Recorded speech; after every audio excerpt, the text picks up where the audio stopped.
coming from an old order Amish community myself, where I seen a lot of SA being shoved under the church rug, this really got my attention.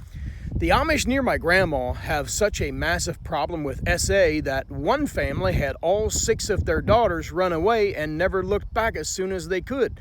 Everyone in that tiny town knows what happened. Well, that doesn't surprise me one bit. There's a lot of former Amish that left that I communicate with. Some of the stories made me feel pretty lucky. You know, I went through religious abuse, spiritual abuse, and all of that. And I ended up leaving the Amish, and I find myself very lucky. I didn't go through some of the things that some of the women did. Now, let's talk about the whole SA being shoved under the rug. Within a religious church system, that, thank God, we have a constitution, freedom of religion, and all of that. That's good. But they abuse that freedom, and they can get by with a lot of stuff like that. A lot of these families in those Amish and Mennonite communities are very wealthy, and they have a great relationship with law enforcement. Yeah, see, it's all tied in with money, and a lot of this stuff can be paid off, and you know, because of who they are, they look so innocent and so Christ-like and all of that.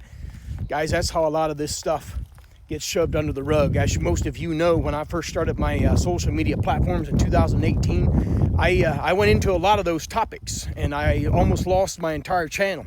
I was on my very last strike, and I would have lost everything because I dared step on their toes.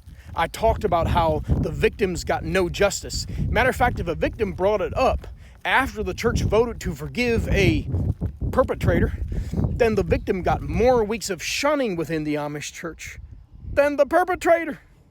And they always, if one of them leaked outside the church, God forbid it leaks out.